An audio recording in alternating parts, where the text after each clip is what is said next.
अस्सलाम वालेकुम। आज मैं आप लोगों के साथ गोंद के लड्डू की रेसिपी शेयर कर रही हूँ। जैसे कि अभी सर्दियाँ पड़नी शुरू हो गई हैं, तो सर्दी के मौसम में गोंद के लड्डू या फिर हम अलग अलग तरीके के बहुत सारे तरीके के लड्डू बनते हैं, तो हम बनाते ही हैं। तो आज मैं बना रही हूँ गोंद के लड्डू। तो इसके लिए मैंने ये लिया है, ये मैंने 750 ग्राम गोंद लिया है।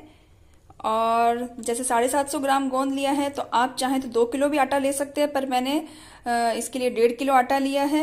और ये 1.5 किलो ही मैंने बूरा लिया है। और ये मैंने 50 ग्राम मैंने फूल मखाने लिए हैं। 2 किलो मैंने घी लिया है। घी का अभी कोई फिक्स अंदाज़ा नहीं है कि पूरा 2 किलो लगेगा कि 1.5 किलो लगेगा, लेकिन अभी मैंने ये 2 किलो घी लिया है। और ये तकरीबन होंगी 50 ग्राम ये मैंने काली मिर्च ली है। ये आपकी मर्जी है, तो आप चाहें तो 50 ग्राम ले लें, आप चाहें तो 20 ग्राम ले लें। जितनी आपको पसंद हो उतनी आप लें, और ना पसंद हो तो आप बिल्कुल भी ना डालें। और ये मैंने 300 ग्राम मैंने बादाम लिए हैं, 300 ग्राम ही मैंने अखरोट लिए हैं, और ये 250 ग्राम मैंने मगज लिया है, और ये 250 ग्राम ही मैंने किशमिश ली है। ड्राई फ्रूट आप अपनी मर्जी के हिसाब से कम या ज़्यादा भी डाल सकते हैं, और ना भी डालें तो भी कोई बात नहीं, लड्डू तो फिर भी गोंद के बन ही जाएंगे। लेकिन ड्राई फ्रूट, क्योंकि हम ये सेहत के लिए थोड़ी हमें एनर्जी मिल जाए, थोड़ी ताकत मिल जाए, उसके लिए बना रहे हैं, इसलिए ड्राई फ्रूट डालना तो बनता ही है। तो चलिए लड्डू बनाना शुरू करते हैं। तो ये एक मैंने बड़ी सी कढ़ाई चढ़ा दी है। अब इसके अंदर डाल देंगे घी। अभी मैं इसमें सारा घी नहीं डाल रही, अभी मैं इसके अंदर आधा किलो के करीब इसमें घी डाल रही हूँ। तो घी जो है अच्छे से गर्म हो चुका है। अब इसके अंदर डाल देंगे जो फूल मखाने हमने लिए, तो सारे के सारे फूल मखाना इसके अंदर डाल देंगे।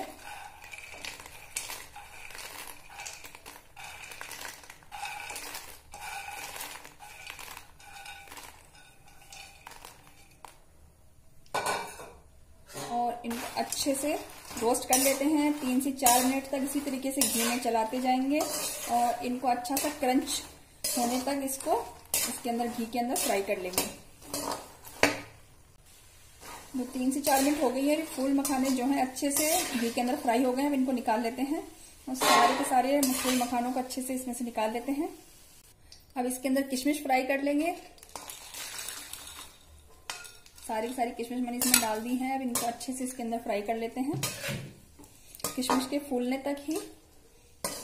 ज्यादा टाइम नहीं लगता, 1 से 2 मिनट में ये किशमिश जो है घी के अंदर अच्छे से फ्राई हो जाती है। ये देखिए किशमिश जो है बहुत अच्छे से फूल चुकी हैं, ये अपने साइज से डबल हो गई हैं। अब इनको निकाल लेते हैं। बहुत ही अच्छी लगती है लड्डू के अंदर इस तरीके से किशमिश फ्राई करके डाली हुई। आप जरूर से डाल के देखिएगा। एक बार अगर आप पहली बार ही बना रहे हो तो आप ज्यादा किशमिश ना डाल के एक बार थोड़ी सी किशमिश ही इस तरीके से फ्राई करके डालें। बहुत ही अच्छा इसका लड्डू के अंदर टेस्ट आता है। अब हम इसके अंदर थोड़ा सा घी और डालेंगे, क्योंकि हम इसके अंदर गोंद को फ्राई करेंगे। तो अब इसके अंदर गोंद डाल देंगे। तो जितना हमने दिया है उतना पूरा नहीं डालेंगे। अभी सिर्फ 1 मुट्ठी गोंद इसमें डाल रही हूँ, और इसको लगातार चलाते जाएंगे गोंद डालने के बाद में, ताकि गोंद जो है घी के अंदर अच्छे से फूल जाए। ये देखिए 1 मुट्ठी गोंद जो था वो फूल के कितना सारा हो गया है। अभी हमें इसको निकालना नहीं है, 1 मिनट के लिए इसी तरीके से चलाते हुए हमें इसको अच्छे से फ्राई करना है। कुछ लोगों की यही शिकायत होती है कि हमारे गोंद के लड्डू अच्छे नहीं बनते, दांतों में गोंद चिपकता है।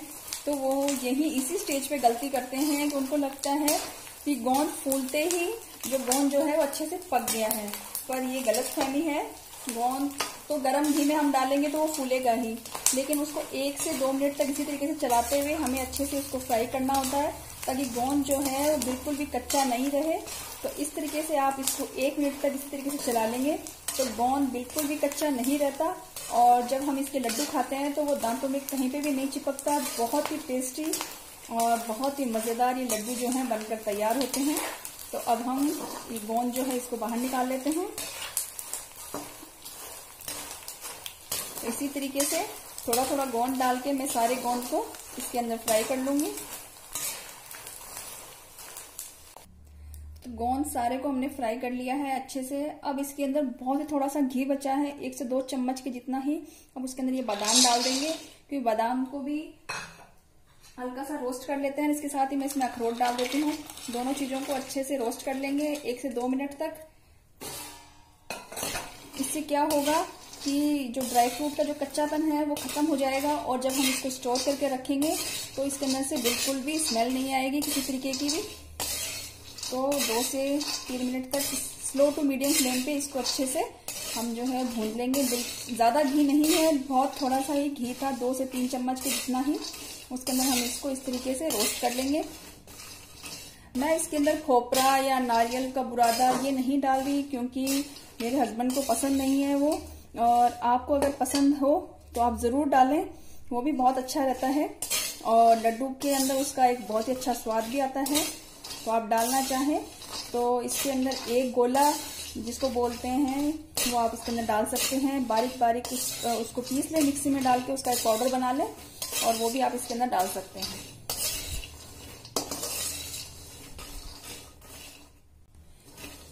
तो ये अच्छे से रोस्ट हो चुके हैं, अब इनको निकाल लेते हैं।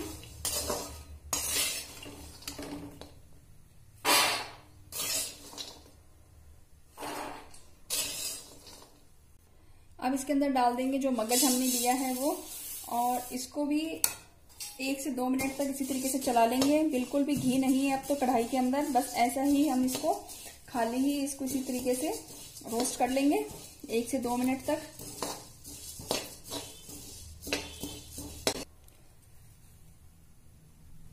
तो 2 मिनट हो गई है, और आप देख सकते हैं, या फिर आपको सुनाई भी दे रही होगी, इसमें से अभी चट चट की आवाज आने लग गई। इसका मतलब यही है कि हमारे जो मगज हैं ये अच्छे से जो है रोस्ट हो चुके हैं। हल्का सा ये फूल भी जाता है जब हम इसको रोस्ट करते हैं तो, और इसमें से चट चट की सी आवाज आनी शुरू हो जाती है। तो इसका मतलब यही है कि इसको अब निकाल लेना चाहिए बाहर। तो इसको निकाल लेते हैं। अब इसके अंदर फिर से थोड़ा सा घी डालेंगे। तकरीबन मैंने इसके अंदर अभी पूरा 1 किलो घी डाल दिया है, और अभी बारी आती है आटे की सिकाई की। तो फिर मैं तो इसमें बहुत थोड़ा घी डालती हूँ जब आटे की सिकाई करती हूँ उस समय। इससे क्या होता है कि आटे की जो है बहुत ही अच्छे से सिकाई होती है, और हमें जो आटे का सिकने का जो एक्चुअल जो कलर होता है सिके हुए का वो पता चल जाता है। तो पूरे के पूरे जो 1.5 किलो आटा लिया है वो इसके अंदर डाल देंगे।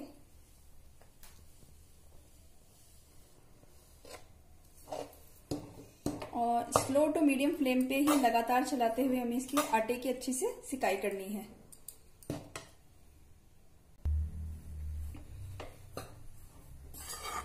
इस तरीके से आटे की सिकाई करने में हमें कम से कम नहीं तो 20 से 25 मिनट लग जाते हैं। स्लो टू मीडियम फ्लेम पे ही, ज्यादा हाई फ्लेम पे आटे की सिकाई कर लेते हैं तो आटा जो है वो जल जाता है, वो अच्छे से सिकता नहीं है।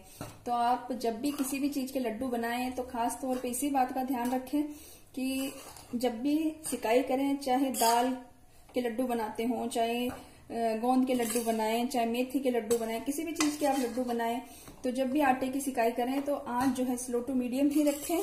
और इसी तरीके से आप एक बार बना के देखिएगा, क्योंकि ज्यादा घी अभी इसी समय अगर हम ज्यादा घी डाल देते हैं तो, क्योंकि हमने गोंद को फ्राई किया है तो उसके अंदर भी घी है, ड्राई फ्रूट के अंदर जैसे फूल मखाने को अच्छे से घी के अंदर फ्राई किया तो उसके अंदर भी घी है। तो सारी चीजों को जब हम मिक्स करेंगे उस समय घी की अगर कमी रहती है तो हम और घी मिला सकते हैं, लेकिन अभी पहले से ही अगर हम घी ज्यादा डाल दें तो फिर लड्डू बनाने में बड़ा मुश्किल हो जाता है। तो इस तरीके से आटा सेकना भी मुझे आसान लगता है कि थोड़े से घी के अंदर इसी तरीके से लगातार चलाते हुए आटे को अच्छे से सेक लें। तो 20 से 25 मिनट हो गई हैं लगातार मुझे इसी तरीके से चलाते हुए आटे की सिकाई करते हुए, और मेरे किचन में बहुत ही अच्छी खुशबू आ रही है आटे के सिके हुए की, और इसका कलर भी चेंज हो गया है। तो ये आटा जो है हमारा सिक के तैयार हो गया है। आपको भी शायद इसका कलर कैमरे में दिख रहा होगा चेंज हुआ हुआ। स्लो टू मीडियम फ्लेम पे जब हम इसकी सिकाई करते हैं तो बहुत ही अच्छा कलर आता है, और फुल फ्लेम पे अगर आप सिकाई करते हैं तो जो आटा होता है वो सिकता नहीं है, वो जल जाता है।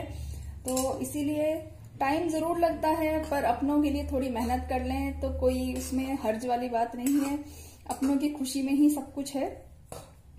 तो 20 से 25 मिनट तक इसी तरीके से लगातार चलाते हुए मैंने इसके आटे की सिकाई कर ली है, और सारी तैयारियां हमने करके पहले ही रख ली थी। तो अब इस आटे को निकाल लेते हैं। तो कढ़ाई में आटा इसके अंदर नहीं छोड़ेंगे, बल्कि किसी बड़े बर्तन में निकाल लेंगे, क्योंकि कढ़ाई जो है वो बहुत गर्म है। तो आटा जो है नीचे से जो है काले होने का आटे का डर रहता है। आटा जो है नीचे से एकदम अजीब सा हो जाता है अगर हम कढ़ाई के अंदर ही आटे को छोड़ देते हैं। तो आप किसी बड़े बर्तन के अंदर इसको निकाल लें। ये देखें, ये मैंने कढ़ाई में से आटा निकाल लिया है। मैं आपको कढ़ाई दिखाती हूँ। इसी कढ़ाई के अंदर हमने सारी तैयारी की थी लड्डू बनाने की। तो आप देख सकते हैं कढ़ाई बिल्कुल भी गंदी नहीं हुई है।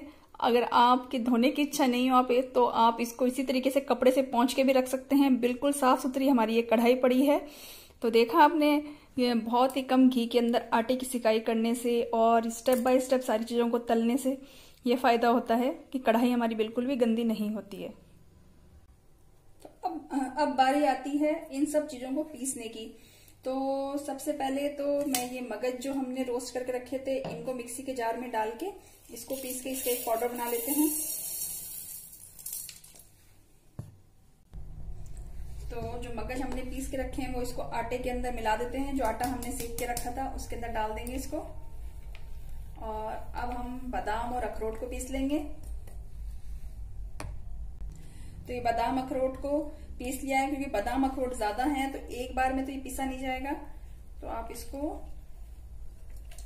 3 से 4 बार करके इसको पूरे को पीस लें और इसके अंदर मिला दें। तो मैंने एक बार इसमें पीस लिया है और इसमें डाल के पीस रही हूँ अभी। तो अखरोट बादाम को मैंने 3 बार करके पीस के इसके अंदर डाल दिया है। कुछ एक बादाम जो है वो साबुत रह गए हैं, तो कोई बात नहीं, वो ऐसे ही अभी हम जो है दांत से चबा लेंगे। अब इसके अंदर फ्राई की हुई जो किशमिश है वो डाल देते हैं। फूल मखाना आप चाहें तो कटोरी या किसी बर्तन से दबा दबा के फोड़ लें, पर मिक्सी में चलाना बहुत आसान काम होता है। तो मैं इसको मिक्सी में डाल के इसको फटाफट से इसका एक पाउडर बना लूंगी। पहले इसके अंदर सारी किशमिश डाल देते हैं और अब ये फूल मखाने को मिक्सी के जार में डाल के इसका एक पाउडर बना लेंगे।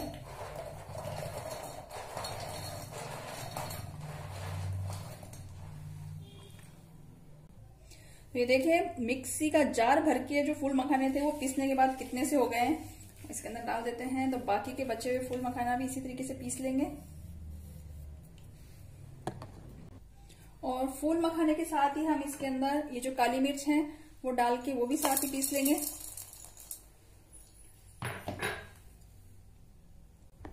ये देखें, काली मिर्च की वजह से फूल मखाने जो हैं वो एकदम काला हो गया है इसका पेस्ट।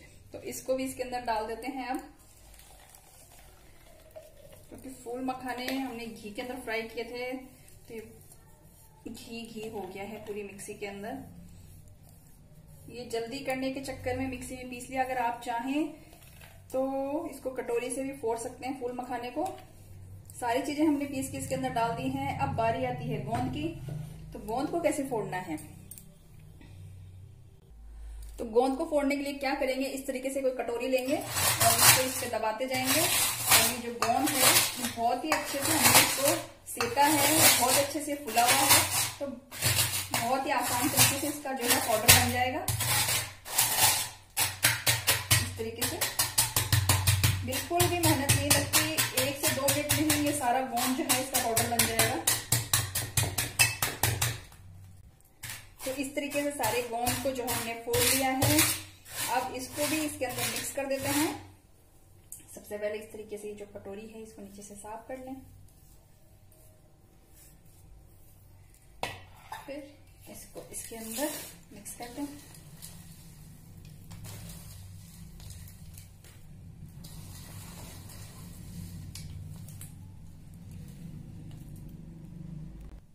अब बारी आती है चीनी डालने की। तो अभी तो मैं इसके अंदर पूरी 1.5 किलो ही चीनी डाल रही हूँ। और अगर जरूरत लगेगी, सारी चीजें मिक्स करने के बाद में जरूरत लगेगी तो हम इसके अंदर थोड़ी सी चीनी, अगर फीकी हुई तो जरूरत हुई तो हम इसमें थोड़ा चीनी और डाल देंगे, जरूरत नहीं हुई तो नहीं डालेंगे। क्योंकि 1.5 किलो आटा था, 1.5 किलो ही चीनी है और ये सारे ड्राई फ्रूट भी हैं। तो अभी पहले इन सब चीजों को अच्छे से मिक्स कर लेंगे, फिर जरूरत के हिसाब से इसमें बाकी का सामान डाल देंगे।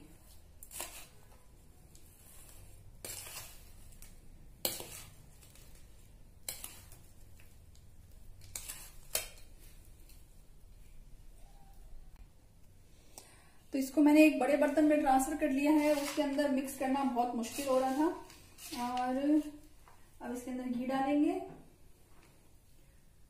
तो इसके अंदर मैं अभी आधा किलो के करीब घी और डाल रही हूँ। मतलब अभी कुल मिला के मैंने इसके अंदर 1.5 किलो के जितना घी डाल दिया है। अच्छे से मिक्स कर लेंगे और जरूरत लगेगी तो हम और घी इसमें डाल देंगे। अच्छे से मिक्स करें।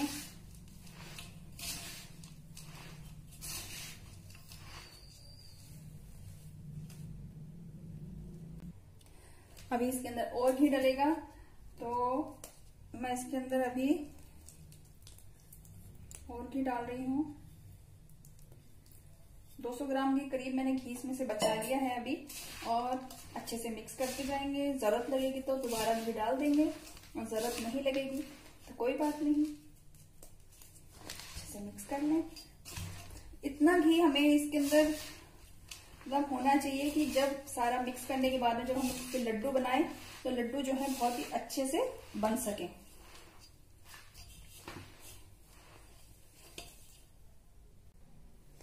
इस तरीके से मिक्स करने के बाद में मैंने इसमें मीठा जो है चेक कर लिया है। मुझे ज्यादा मीठा पसंद नहीं है, तो मेरे हिसाब से तो चीनी एकदम सही है। आप इस समय एक बार जरूर चेक करें।